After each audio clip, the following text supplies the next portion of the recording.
Hello and welcome to Exploding Dice Gaming. My name is Steve and this is Misfire and Scatter, probably the finest podcast in the world, featuring four nerds sitting in a car on their way to a wargaming convention. And speaking of those nerds, driving this mighty steed that he calls his car, it's the man, the myth, the effervescent legend that is Andy. Hi, hello Clarkson, how are you doing?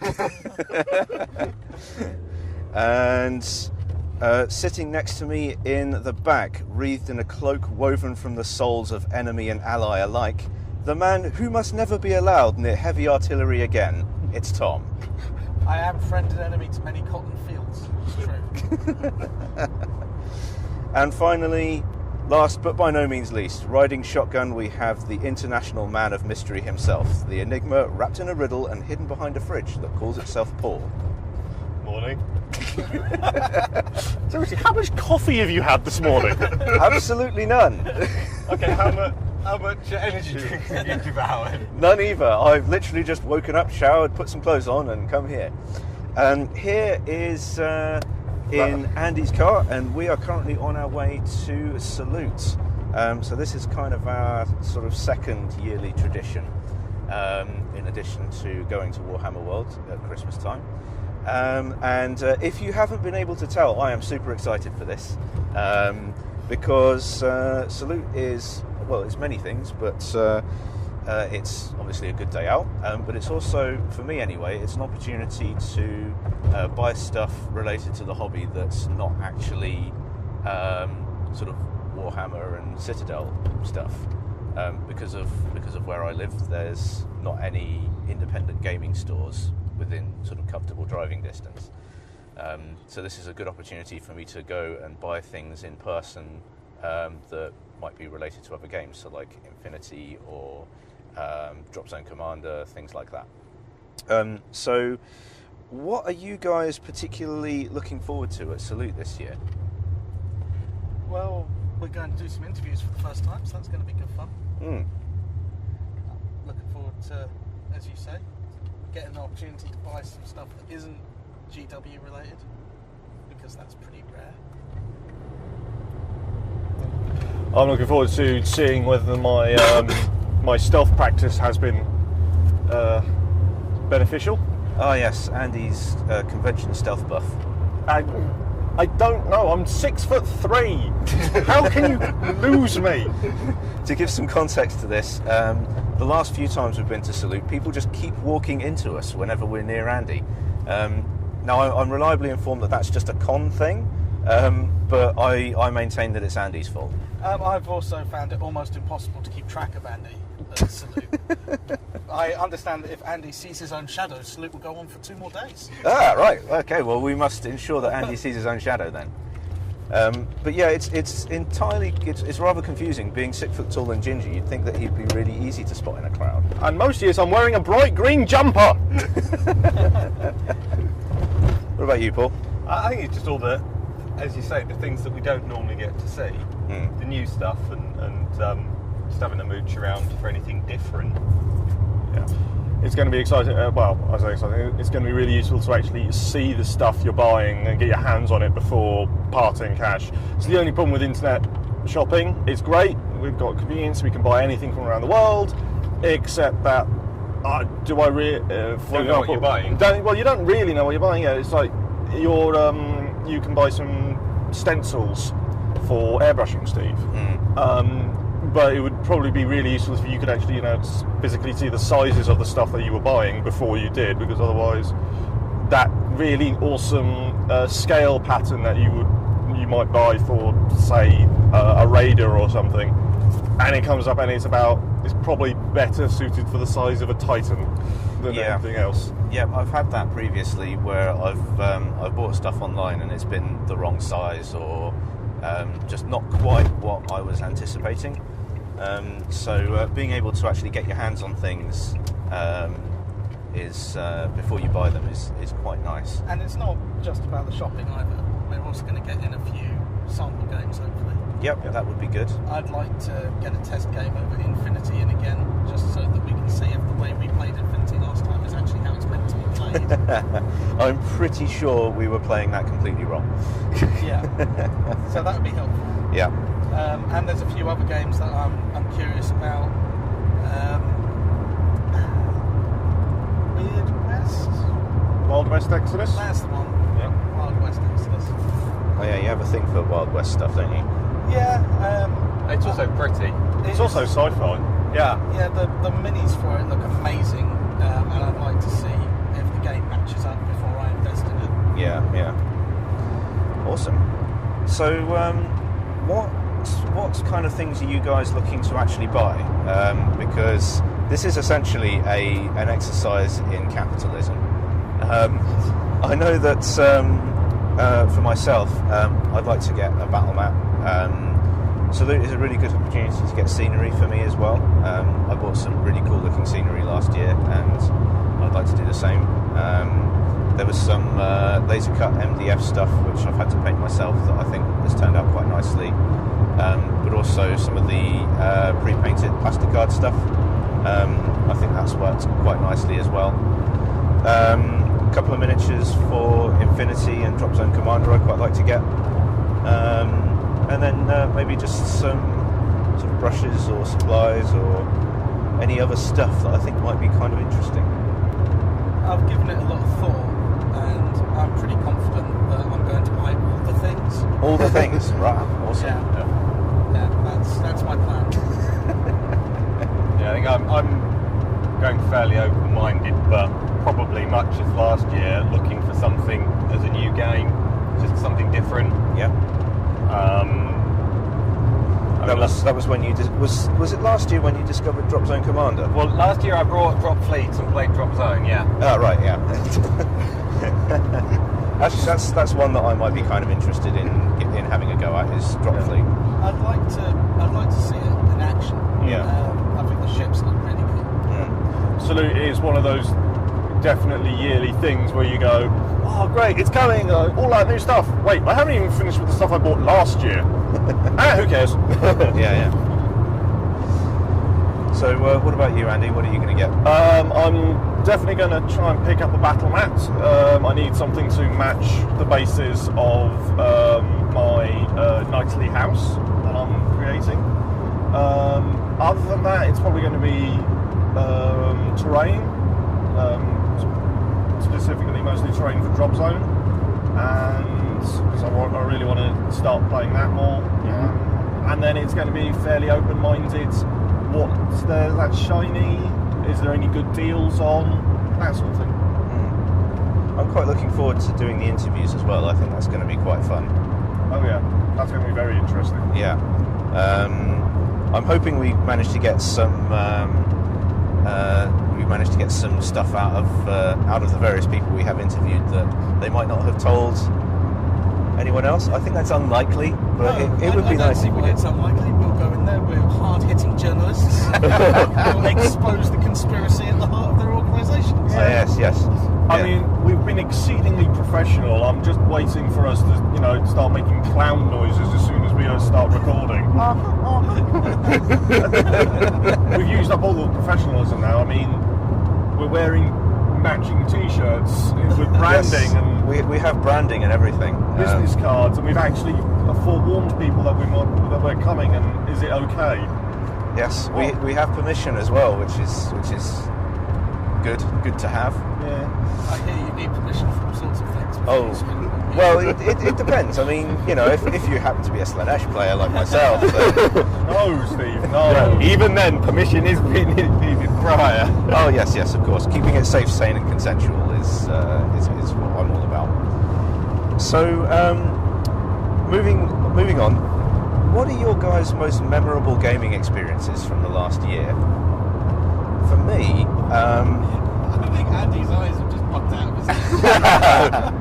for me, it's probably the release of Warhammer 40,000 8th edition. That was last year, Steve. That was last year. Yeah. That's why I said 2017. Oh, I thought you said this year. No.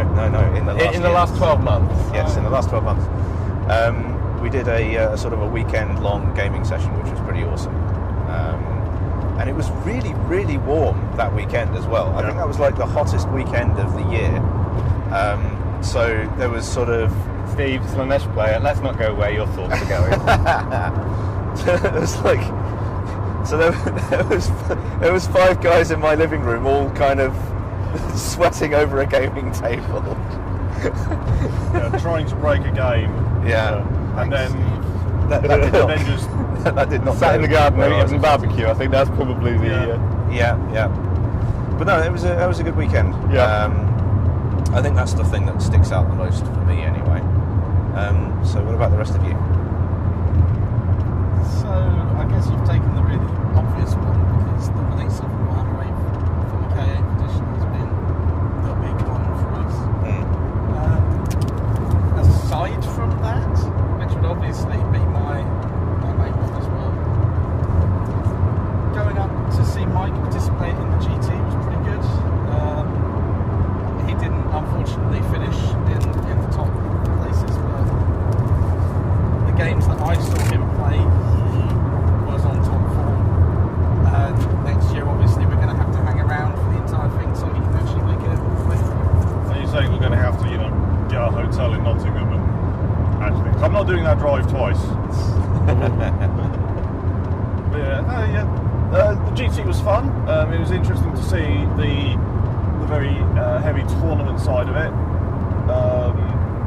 Solidified in us both, I think, that we are not interested in taking part ourselves. I mean, I'm certainly not interested in going to tournaments regularly. Well, certainly not 40k ones. But 1 year maybe I'll give it a go once I've got a collection that I can net list from. Because I'm not going to be able to build a list with Synergy because I don't think like that. I just what looks pretty. One that looks pretty, or one that still follows 4th edition building conventions. Yeah. My automatic thing is what's my HQ going to be and what's my 2 troops going to be. Unless it's a very small force, and then it's which is my troop choice and what's my extra. Yeah. So it's other than that, well, to be honest, as Tom said, my eyes bugged out because I can't really remember what happened last week.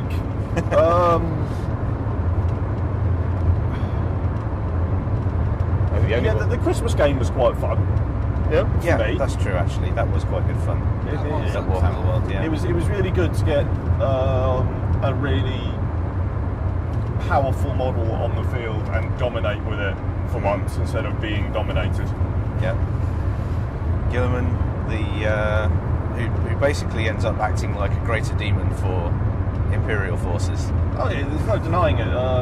Gilliman and Celestine are basically the greater demons of the Emperor. But I won't ever use a Primarch figure in our regular games because it just feels silly. It's got to be a big game before it's worth him turning up. Yeah. And it's also, but if I was going to use him in something, the Christmas game was the thing to use him. Yeah, that makes sense. It's a beautiful model as well. I'm kind of surprised Paul didn't use Belisarius Call for that game. I haven't finished painting it. I was surprised that Paul's army was composed of something other than knights. Actually, he didn't have any knights. It was all robots, basically. I was expecting to turn up and put down 4 knights or something. No, I'm not a complete arse.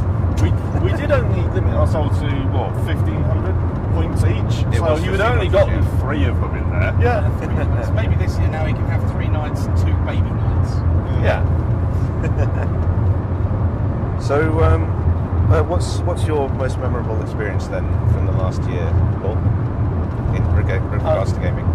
I think, aside from all the bits you've mentioned, which are all the sort of big things, I think the only other thing that we did kick off last year was starting to play Drop Zone, which we've had quite a few very enjoyable games out of. Yeah. I think the only reason we've kind of slowed down on Drop Zone is because we know there's another edition right around the corner. Yeah. Yes. there's a little bit of that anticipation has slowed down the. It's going to be interesting to see what they have Yes. here this year.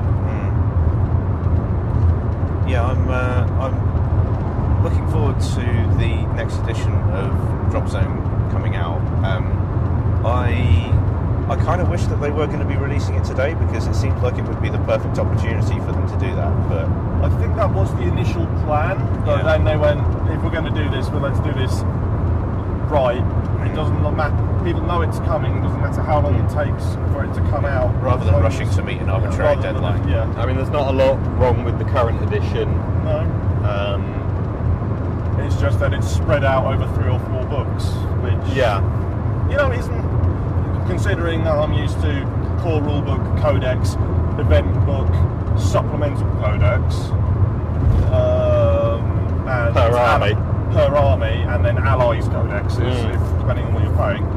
I shouldn't really complain about that, but I like the fact that most It of the was core fairly forces, concise, yeah. all in one book, which is what they're planning to do for second edition. But it's going to be fun to look forward to.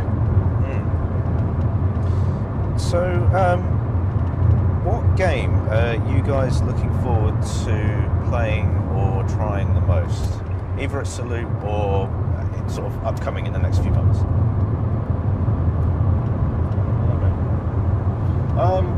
I do want to give Wild West Exodus a go, because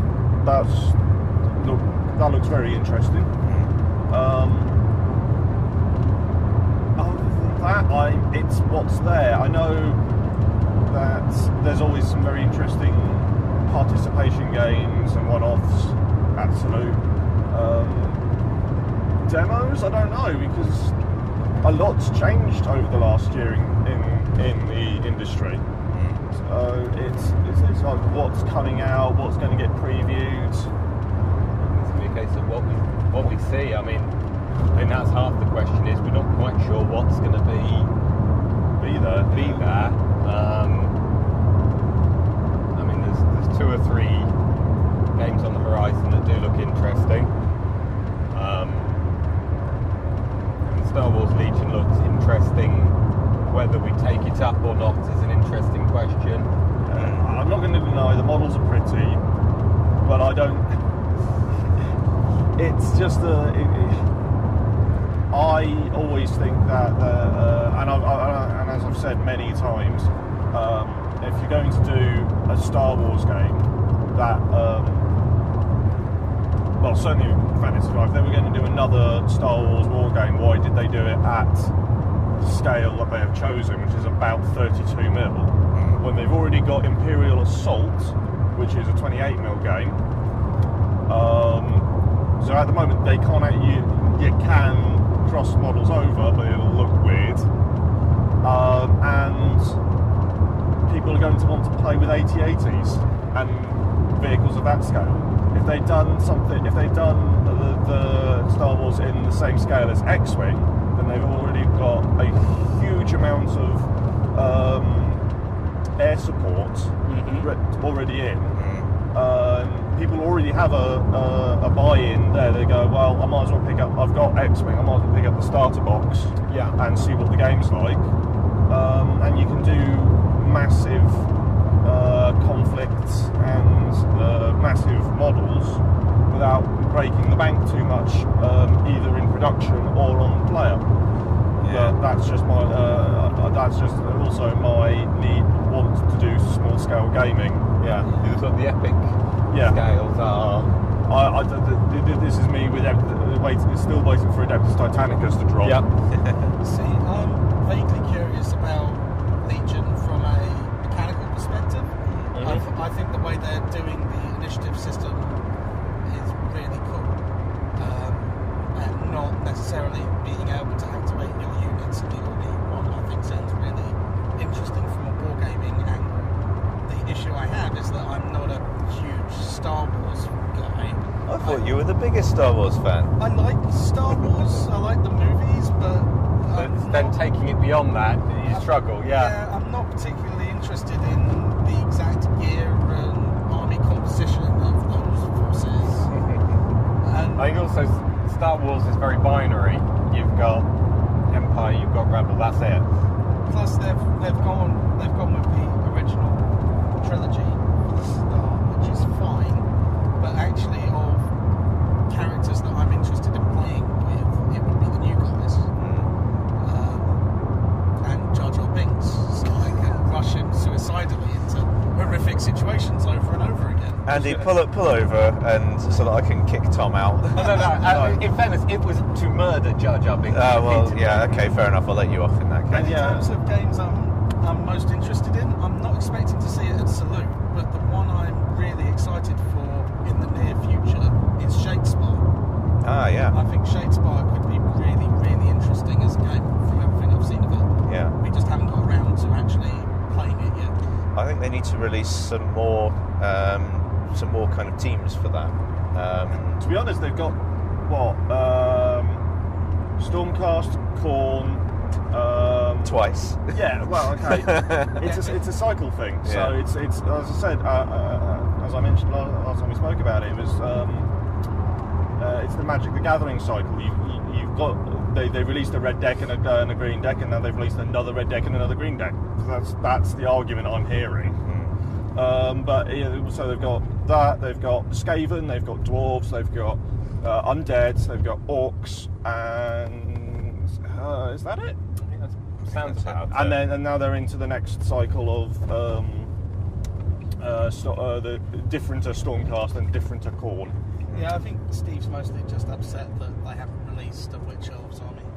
Well, I would like to play Witch Elves, and Shadespire would be a good opportunity to try that without having to. There are buy a other whole armies new other army. than Lady Elves, right? Well, I like Lady Elves. I'm not saying all are like Lady Elves, but there are other forces. I'm saying it's wrong to like Lady Elves as much as Steve likes Lady Elves. That's a different argument. Don't kink shame me, guys. How about you, Steve? What's the next game on your list? So there's a game that I've been really interested to try, and I was hoping was going to be at Salute last year because they literally just released it, but it wasn't. So I'm kind of hoping it will be this year. It's that Giant Killer Robots game with the miniatures that were made by Weta Workshop. Oh yeah. You basically have a giant killer robot, and the idea is that you stomp it around a city. You try to blow up your opponent's robots, and you have little support. No, that's a different game. And you have little support mechs and things that you can deploy to sort of repair you, or that have missile launchers. But you gain points in the game by essentially having Corporate tagging. Yeah, corporate tagging and sort of corporate sponsorship by graffitiing the ruined buildings. Because the idea is it's meant to be this sort of kind of like a game show type of thing. As you play, you accrue points. You draw cards, which are things like your corporate sponsors giving you bonuses for sort of improving their advertising, which I think is kind of an interesting idea. It looks like it might be kind of fun, and the miniatures look awesome. Yeah, they're very pretty, but I don't know if it would be at Salute. Certainly, maybe not to purchase. Maybe someone will have a set up to show what the game's like. Yeah, I think it's going to be in the sort of a niche game market as Kingdom Death. Yeah, quite possibly. Perhaps not as expensive, but certainly it's one of those you buy it and it's made to order for you. But as Tom has reminded me, Monster Apocalypse 2nd edition coming out soon. This was Privateer Press's originally collectible miniatures game for the HeroClix Star Wars miniatures game market, where you played with a giant robot and support teams, or a giant monster and support monsters to defend or destroy a city, and it, destructible terrain, objectives based and powers based around the buildings that were in the city. They have recently announced that they're going to relaunch the game as more of a war game. So you buy the miniatures that you want, not open up a blind box. They've changed the scale so they can make prettier models because they don't have to worry about mass producing and painting all of these figures. And it's always, even when it was a collectible initiative, it was always a game I wanted to try, but being a snotty 14-year-old kid, I could never afford it. So yeah, that's going to be something I'm hoping that we might get a preview here, but yeah, that sounds pretty not. cool. To me, it sounds very similar to the game that Steve was talking about, but with Steve's one, it has corporations, and in this one, I can play as Godzilla. So I think you can guess which one I'm more interested in. Yep. You want to be a corporation-sponsored Godzilla, really? That's what you read. Corporate-sponsored Godzilla. Godzilla would never sell out to the man. I don't know. Godzilla keeps Yeah, he winning. would. I'm fairly sure I could see Godzilla wearing a Pepsi baseball cap. And now you've all got that image in your heads. Yeah. Oh dearie me. What do you guys feel about the state of wargaming as a hobby in general? How has it evolved for you? And I'm not just talking about sort of over the last year, I mean in general. What you mean in the last 20-odd years? Yeah.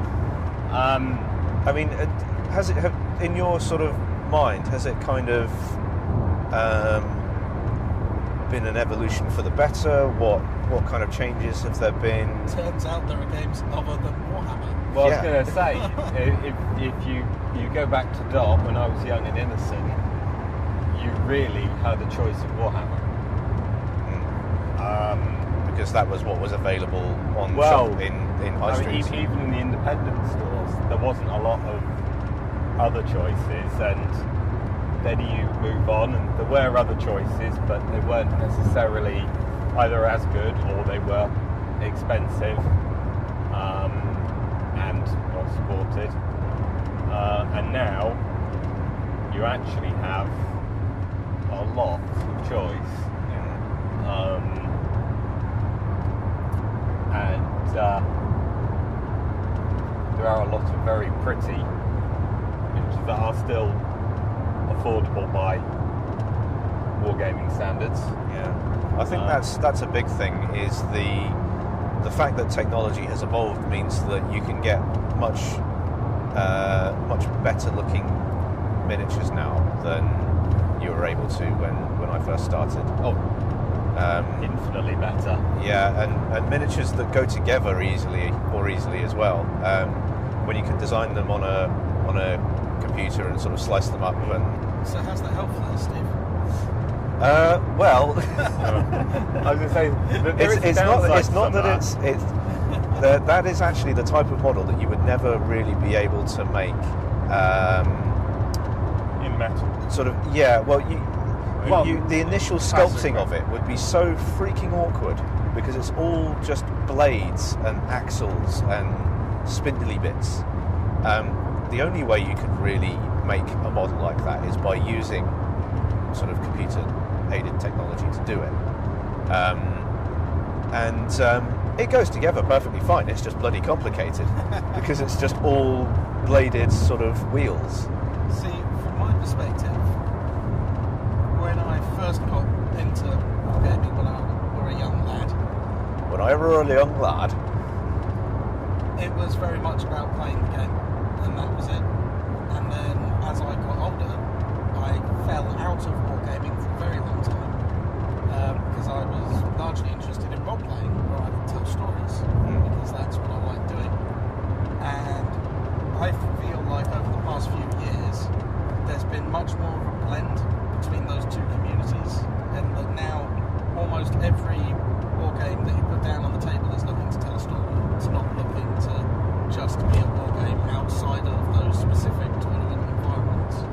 well, Yeah, I mean, people like stories. It's what captures the imagination and gets people excited. Well, most people anyway. And I guess that was always there in. Well, it was certainly in Rogue Trader. It fell out after Rogue Trader for a long time, Well, particularly as it evolved into the less personalised armies. Well, I think with Rogue Trader, because that was originally designed as a role-playing game, and then when you kind of get into when it sort of evolved into 40k, I think that's when the tournament sort of scene started to take hold in it, and that's probably where the storytelling started to fall off a little bit more. But there's definitely a huge amount of games out there these days which are entirely focused on the narrative of why these conflicts are happening, and that's always been the bit that's more exciting to me, so I think that's definitely a positive. What about Andy? So yeah, when I started some 15 years ago, it was, as Paul said, there was a choice of Warhammer. I very quickly became aware that there was other things out there, like War Machine and Hordes. I knew they existed because the internet was a thing. They just weren't available in my area, and even if they were, they wouldn't have had a community to play with. And when I was reading White Dwarf, they were always telling these little vignettes and stories that surrounded their battle report, and I was like, oh, that'd be great to work with and play, and that's how I sort of ended up role-playing, that sort of thing. But yeah, as technology's gotten better, and casting and creating miniatures and books and that sort of thing has become cheaper, a lot more smaller companies are appearing, and one-man projects to create, or certainly one-person projects, to create the games that they want to play, and these things generate followings, and I'm pretty sure that's how Drop Zone came about. It was the entire brainchild of one man, and he was able to invest a lot of money up front about it. Well, certainly a lot of money from our perspective. In terms of, let's say, GW, it was probably a drop in the ocean, but then was able to create a universe and a game that everyone is very excited about, and is about to launch its second edition. And if you've ever seen it, create that massive spaceship miniature. Yeah, that's quite impressive. So I think wargaming has become a much more personal thing on a level that just hasn't been seen before. It's not like you go to the War Games Club in your local community hall and everyone's doing historical gaming, like table in the corners refighting the Napoleonic Wars. And There are still places that do that. There are still places that do that, and they've got really good. I'm going to say followings, but I'm always going to appreciate that they are there, because without the historicals, we wouldn't have fantasy. We wouldn't have fantasy at all.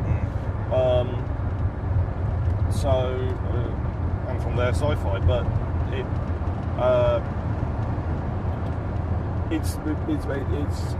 the hobby's come a long way from being men in sheds to what it is today of anyone can do it.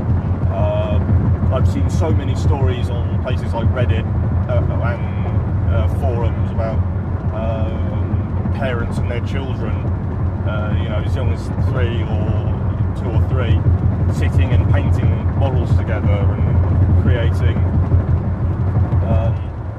little games that they just enjoy and carry the hobby on through the generations. So yeah, there's that. I think my experience has been similar to you guys in that when I first got into wargaming, back when I was a little Steve, it was just Warhammer, because again, like you guys, that's all I had available to me. I think I managed to find, so there was for a while a small independent gaming shop where I live, or where I lived at the time, and I managed to get some BattleTech miniatures, which I enjoyed putting together and painting, but I never actually got to play with them because I didn't know anybody else who played BattleTech. It was only Warhammer, and that was the only. It was the only place that I could go where there were a group of people who all wanted to play the same game, and going from that to what we have now, where you can, if there's a particular game you want to play, then you can go online, you can see if there are any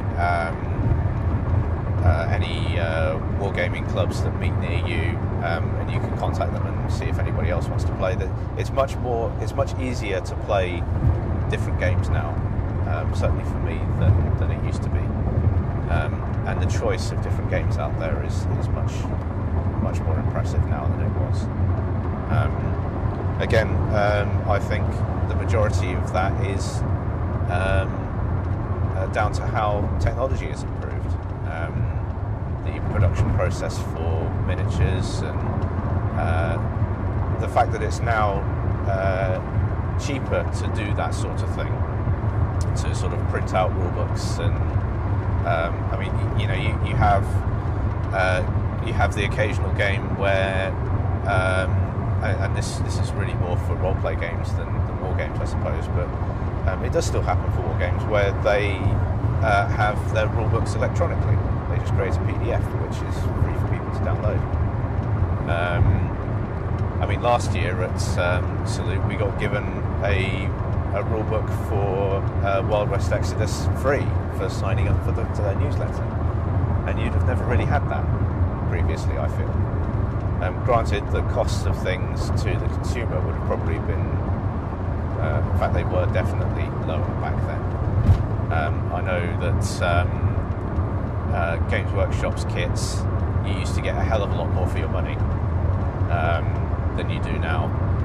I can't remember how much the cost of a box of 5 or 10 Space Marines used to be, but I'm pretty sure it wasn't 30 quid. No, it was proportionate. I think you get more. I mean, if you're going to go back, first box I got was the old 30 Space Marines, which I'm pretty sure was a tenner to me at the time. Yeah, when I started, a box of 12 Fire Warriors was 15 quid. Yeah. But I'm not going to. Inflation is a thing. Yeah. That's an unfortunate fact of economics. And this isn't the same kit.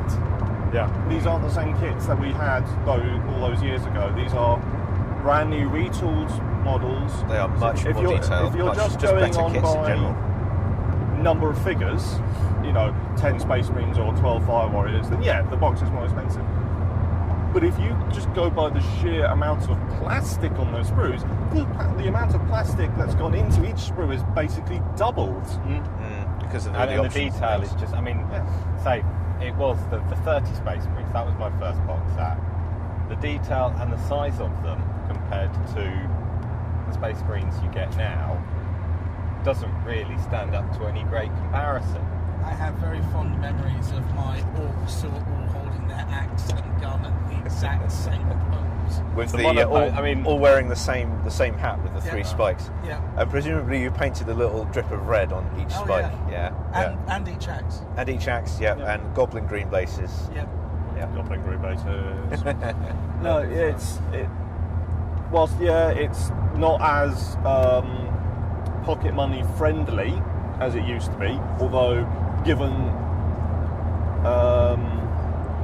The tenner was a lot of money when I was. Yeah, exactly. When I was 12. Yeah, 15 quid was a significant chunk of my money when I started, but it's still entry point might not be as friendly. But then I think they've realised this, and for the young wargamer who can the 10 to 15, the starters who can only afford a little bit, they've brought out those monopose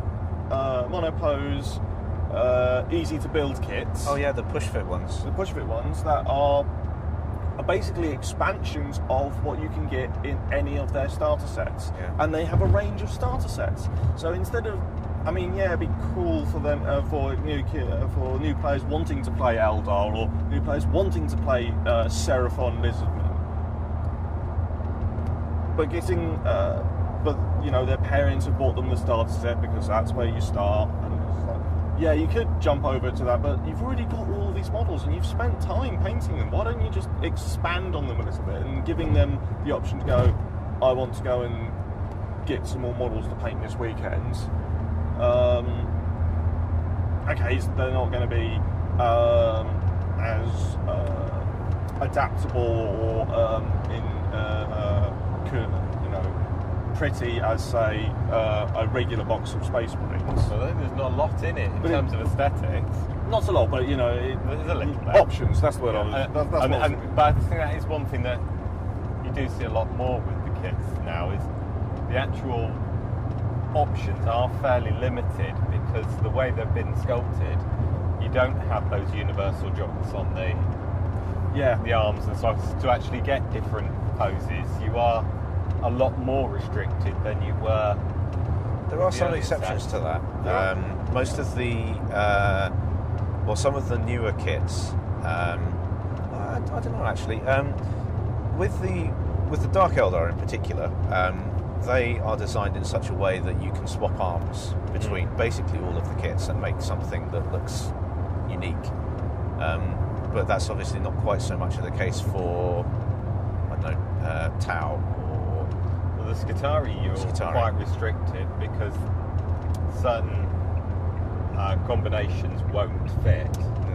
Your legs have to be the legs that go with that row, because they're the combinations that fit. Yeah, you certainly get very pretty miniatures like that, and they're you're much more able to hide mold lines or bits like.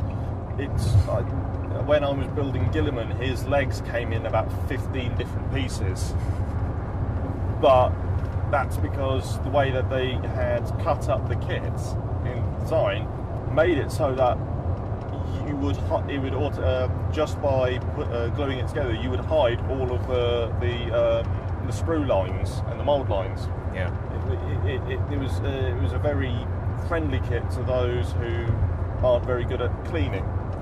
Gilliman is a good example of a model that you could only produce using CAD software, and then sort of slicing up in that software to sort of explode out and create the sprue, because it has all of that sort of fine filigree detailing that you wouldn't have been able to necessarily sculpt.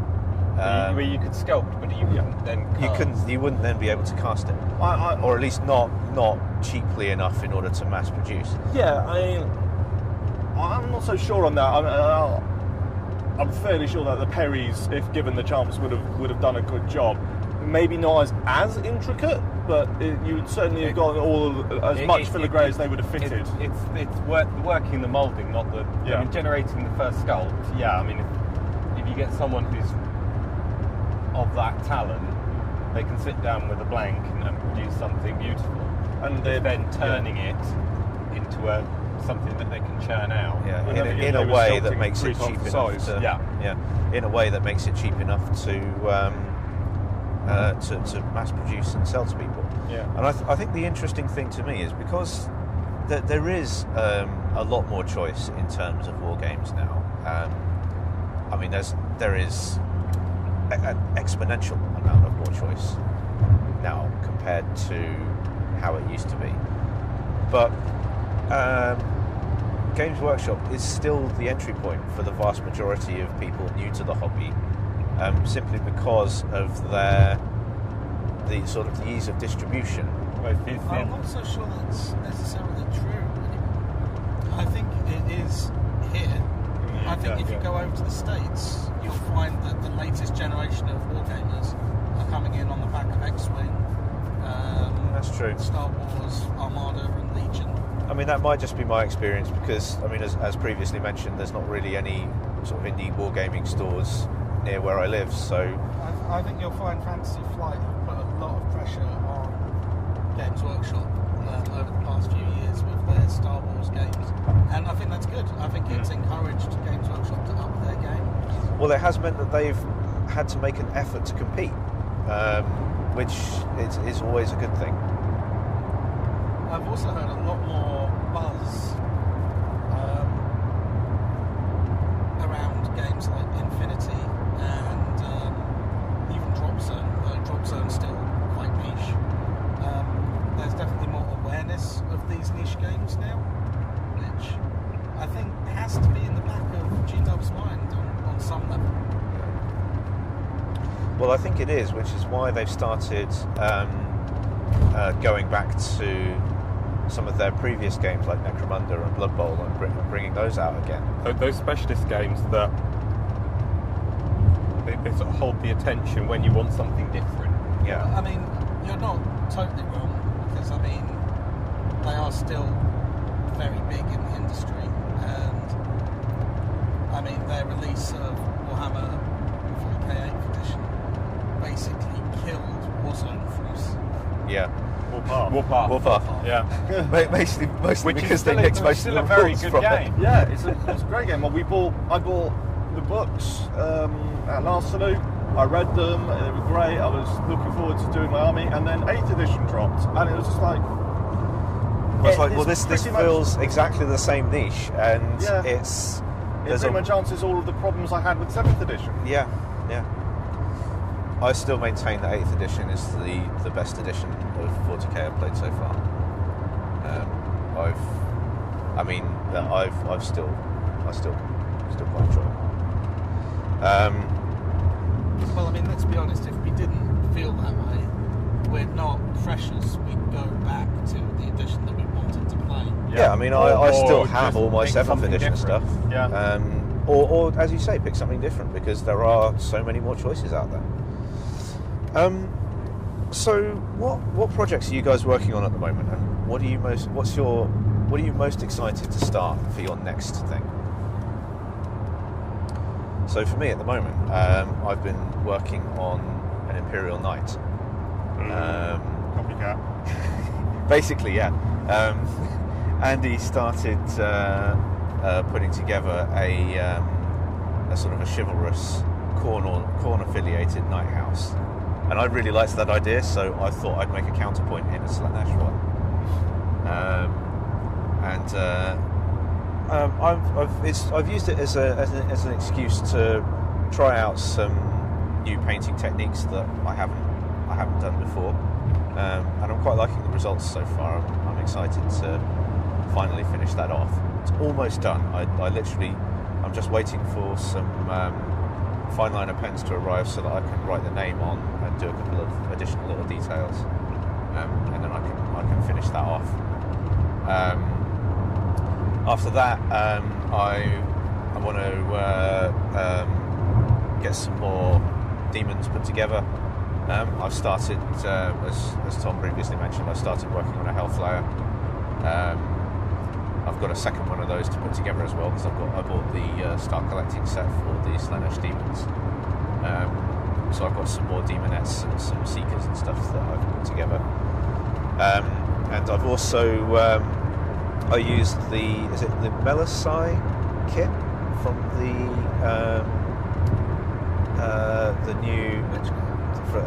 the new Witch Elves to make some custom Slanesh feet.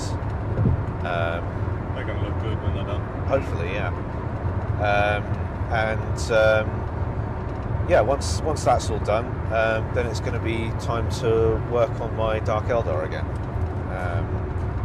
I'm kind of as excited as I am to try out the Dark Eldar after the new codex. I think it's worth the while sort of waiting for the FAQs to be released before I sort of really get behind any one particular build for characters and stuff.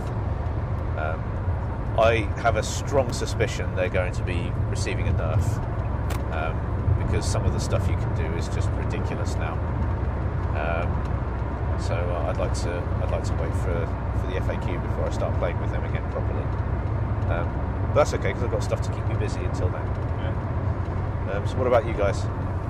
Well, I've just finished my Kings of War army, at least for the moment, which is good. I've enjoyed that. I like how it looks. There's a little bit more basing stuff to do, I guess, but that's been fun. I put together a test model for my Sons of the Phoenix 40k Primaris army, which you guys will know because presumably you will follow us on Instagram. That's a really cool looking model as well. I like what you did with that one.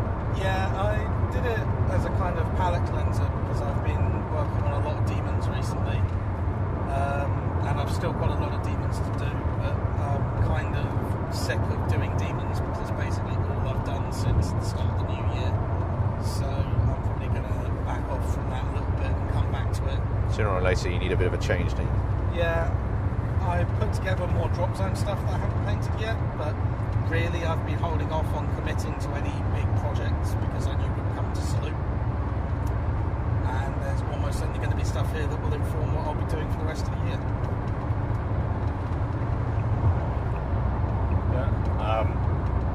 Well, I've had a bit of a sabbatical doing things other than wargaming. I know that's heresy, but hey ho.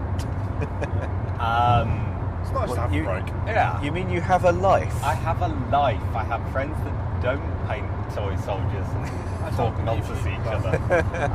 Well, we're just using nonsense. Yeah, well, probably. So yeah, I mean, I've got quite a few projects that need finishing. Necromunda, I'd want to try and get that. Oh yeah, I really want to try Necromunda. Actually put some miniatures together. Actually might rummage out what I've got in the way of Gene Stealer Cult. Maybe make up a small Gene Stealer Cult as well to counterpoint the 3 gangs available. Have they released rules for a Gene Stealer Cult? Yes. So the last White Dwarf. And a Chaos Cult. Which is this White Dwarf, which I haven't got yet. So it gives you 5 gangs to choose from, which starts to make Necromunda playable as a campaign, I would suggest. Got Vansar dropping the Vansar dropping soon, which are very pretty. They do look really cool. So yeah, I think I'd sort of like to get that. I mean, again, what they've done with it looks interesting, looks like it should be fun. It's sort of, from what I understand, because I've not played it yet, from what I understand, it's sort of Necromunda, but not quite as you know it. Yeah, probably revisited. I mean, you've got alternating activation rules in there. The gangs are less bland at your starting point. There are variations from the get-go. One quirk that I'm going to struggle to get my head round: your gangers and your Jews aren't what they were. Your gangers aren't your bread and butter. They're actually the filler-ins of your group. Your income is generated by your champions and leaders, and your Jews are your up-and-coming potential heroes. Your gangers, for the most part, are foot troops, men-at-arms. Right. And develop on a slightly less exciting path to your normal heroes, except in a few special cases, which does make it slightly more interesting compared to the old system. Yeah, because in the old system you just sort of ended up with buy more Jews. Yep. See if they survive. Yep. Whereas your gangers are your troops choice. So the old system was a little bit like XCOM. Yeah. In that you basically throw fresh meat at missions and see which ones survive, and then carry on. The few times I've tried playing Old Necromunda, it inevitably wound up with a runaway leader problem, where basically the person who won a lot in the beginning would just become unstoppable. So I'll be curious to see how the new Necromunda is, because I've heard they've addressed that a little bit. I've been not doing a huge amount. I've been working on the Khitan for the Knight households that I'm working on, as Steve's mentioned. I've been poking at various bits and pieces, but yeah, again, working my way up to waiting for Salute to come round to really get my excitement going. I've again been poking at my project Blood Ravens, which is to essentially create the cast and force from Dawn War 2. If you follow our Instagram, you'll have seen Gabriel Angelos model, which I made, converted myself for, which I based on his appearance in Dawn of War 1, and I'm currently working on Cyrus's Scout Squad from Dawn of War 2, and then I'll start something else once I've found the bits I need. Other than that, not much. I think it'll be interesting to see if you'll have an opportunity to play them properly when the new Kill Team is released. Maybe, I doubt it. Certainly not on the scale that that I'm going to do it, because what was it? Yeah, because of the way that they set up the game in Dawn of War 2, you had your five or six characters, and then a few spods with them to make a unit, but it wasn't ever following any sort of rules that we knew at the time. So you'd have your force commander, which was you on the battlefield, and then you had your tactical sergeant and 3 tactical marines with him, your scout sergeant and 2 scouts with him, and your devastator sergeant with 2 devastators, and so on. You might be able to play a portion of that at least. Yeah, certainly. I'd certainly be able to get all of the sergeants in. I would hope so, even if they're not actually, having a leader stat line. But yeah, the new Kill Team's going to be fun, especially if if what they've teased from Adepticon is going to be true with organised play and other things like that. It seems like they've gone. They took a look at what was happening with Blood Bowl and with Necromunda and the wildly successful Shadow War Armageddon last year, and went, we should probably do something with all of this. There's quite a there's quite a desire, I feel, from many people for wanting to go towards smaller scale games like that. Just because it means that there's less to build and paint.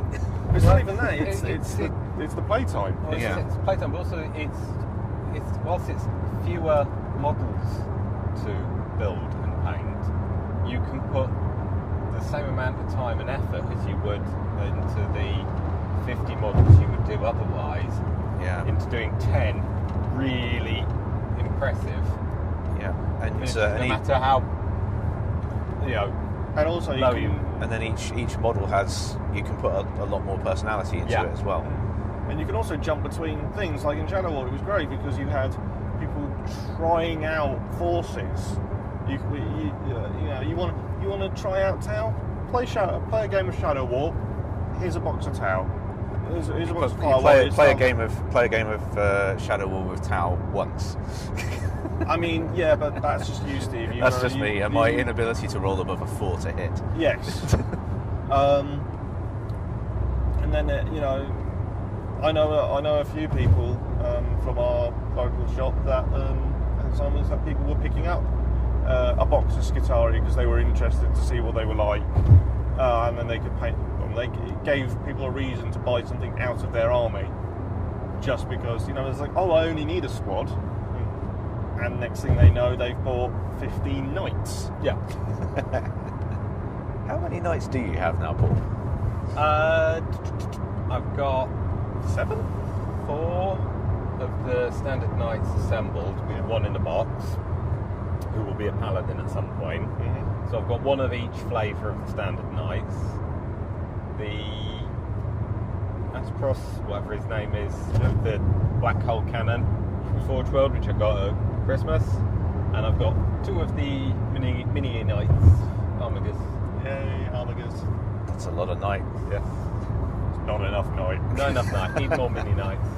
I'd be interested to see if they do any variants on the mini knights. I am absolutely certain they will when the new codex was released. Yeah, the way they're assembled, there's no Reason why they can't. Yeah, I suppose. I mean, you swap out the guns easy, you swap out the chainsword easily. I've seen people in Shapeways already have brought out 3D printable bits for the Armigas to make them into various different themed ones, and they've already, I think one of them's already got a variant weapon. So it's that's also a thing that's changed over wargaming. 3D printing. It's made people who struggle with traditional conversion and sculpting and that sort of thing, the ability to just get the look and the feel that they want for their models without having to do copious amounts of work. Yeah, I mean, I've been resisting the night plague that has swept my local gaming community. You mean the You mean the four of us? Yeah, the night illness that you've all been struck down by. Join us. But I am quite Join tempted by that us. Anubis head that I linked you guys the other day. Yeah, that's Yeah. pretty Really cool. cool. That's cool. You should get a knight. I'm not buying a night today. I'll tell you that. Well, not unless they're really cheap. They might do ones really cheap, and then you could have a cheap knight. I'll get one tomorrow. It'll be the tomorrow night. It'd be interesting if they actually pick up and do anything a bit more with the Eldar Knights.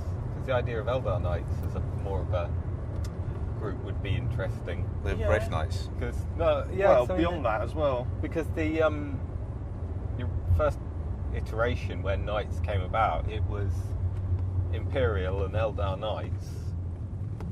Both existed in householdy things. The Centaur Eldar Knight was interesting.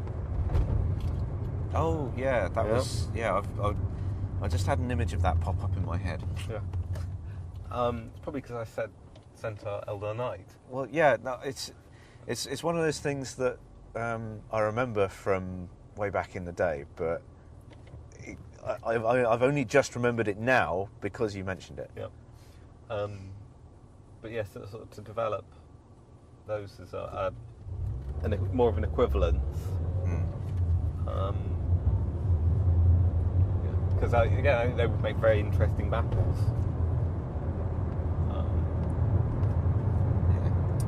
Either way, I think it would be fun. It's either that or get all those on the Eldar table at riding some point. dinosaurs. Eldar riding dinosaurs would be pretty cool. I would be very surprised if there aren't a lot of people out there with plans to do that, using some conversions from the surprised it hasn't Wet been Elves. Done. Several times. Yeah. Well, one guy at my local Games Workshop store, when we did a Tale of Four Gamers thing, and he instead of a Crimson Hunter, he had a dragon. A dragon with las cannons on the saddles. Yeah, with las cannons on the saddles. So it's not exactly the. It's not like there's It's no not desire new. for it. Yeah. I think also, I mean, we're coming up to an hour now. In fact, I think we're over an hour. But before we finish, I think we ought to address probably the biggest news in wargaming over the last few years, with the fact that Plastic Sisters of Battle have finally actually been announced. I'll believe it when I have them in my hands. Yeah. Well, once I've shot them, they count. Yeah, no. Does anyone actually want Plastic Sisters? I don't know. I mean, I think someone they're just must. pandering to the minority. Yeah. It's not like they put out a community survey and pretty much everyone made the suggestion. The thing is, it's not like they really needed to put the survey out to find that out. It wasn't exactly a secret. No, not really. I think if they had done the survey and hadn't at least mentioned what they that it was a significant portion of it, we would be crying foul here. Because to be honest, if they wanted useful information, they should probably have put what's the one thing you want to see in 40k brackets, not Plastic Sisters of Battle. Yeah. We will assume Plastic Sisters of Battle. What's the next one? Yeah. well, the thing is that it was the last question in the survey, and it wasn't even specifically about 40k. So if there was one thing that one product range that we could release, we were going to release, what would it be? And it was such an open-ended question. It was like wet elves, or because that's been a rumour for pretty much as long as anything else. It's like the fishmen of Aquapolis and that sort of thing. And so, and we've now got Indoleth Deakin out, and so it was such open-ended. It was. I mean, I certainly made the suggestion that, look, it's been 20 years, guys. It's been, two decades of the same passive issues. You've got a bit of a self-fulfilling prophecy with it's too expensive. People aren't buying. We aren't doing it because people aren't buying it, but people aren't buying it because it's too expensive to buy. But on the other hand, you might also want to release, I don't know. Space Skaven or more Lord of the Rings back into the mainline stores. The trouble is, though, if they did that, people would be saying, yeah, this is great, and these miniatures look really cool, but where's my Plastic Sisters, G-dubs? Yeah. It's been 20 years. Yeah, no, I agree. I think they've done something very interesting and possibly sensible in that to stem the tide of questions that they are inevitably going to get by saying, yeah, Plastic Sisters are coming. They've announced early. Normally they'll announce maybe, in recent times, a month or so early. Yeah. To say this thing's coming and here's a load of pretty pictures. What they've done now is they've said Plastic Sisters are coming, probably not until 2019, but we are going to keep you informed about their development. You just missed your turning. I reckon Dan is right. Dan is our local GW shop manager, who basically turned around and said he's expecting the Plastic Sisters, the new Sisters army, to be very different to the one that we are used to, which is why they've done such a big lead-up time, because they don't want it to be a massive shock when Sisters of Battle are released, but it's as part of a full Imperial Church army, which I think would be really cool. Yeah, I mean, the Imperial Church, it always was a little bit that anyway, but you've got a lot more interesting options other than just Sisters. Now for a speed bump. This is going to be exactly. I think since we've actually just arrived at the Excel Centre, I think now's a good time to finish this off. Yeah. Maybe we'll do another one in the car on the way back. Depends on how knackered we are, but we'll see. We can do it on the way back, irrespective, and see how coherent we are. Yeah. Always. We also might be buried under stuff. The car is quite packed. Yes. So we're off to have a good time at Salute, and you'll maybe hear some more from us in a bit. So thanks for listening, and we'll see you again soon. Bye.